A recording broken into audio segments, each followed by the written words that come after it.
gente tá sempre querendo contar a história.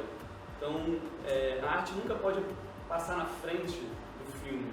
A arte tem que estar sempre a favor do filme, né? Então, acho que isso é muito legal.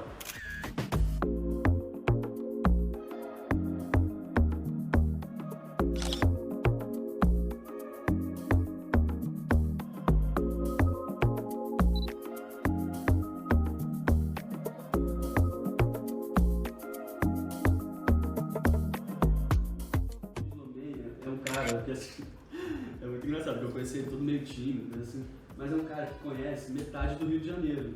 Então a gente teve acesso a muitos acervos, né? Como eu falei, do teatro, né? E a gente pôde, por exemplo, nesse próprio sonho, a gente pôde usar a bandeira do Abdias, do que eu era do Oxóssi, a bandeira.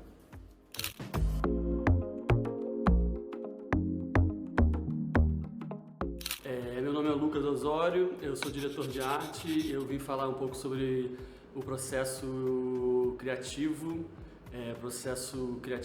estético da série Os Quatro da Candelária.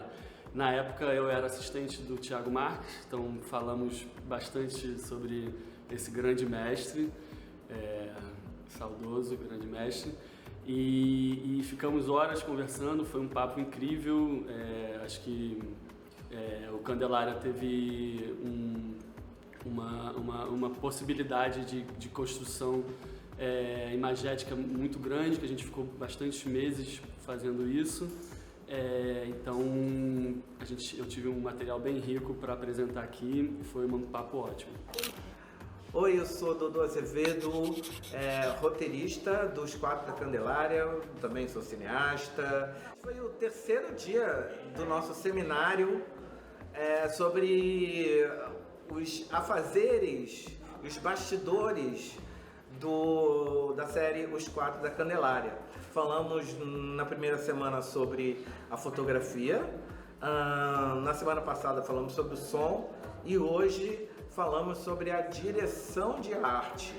E nos três encontros, os três encontros foram maravilhosos, praticamente aulas de cinema e aula principalmente de como um audiovisual ele não se faz com saberes separados.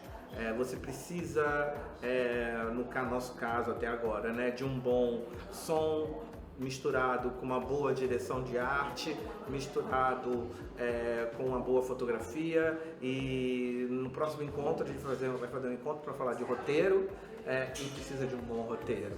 Então, além de estar sendo uma aula particular sobre cada um desses saberes, está sendo também uma aula de como um produto, o audiovisual é muito bonito porque ele é uma arte coletiva, que só fica boa se o time todo estiver fazendo o mesmo produto com a mesma paixão.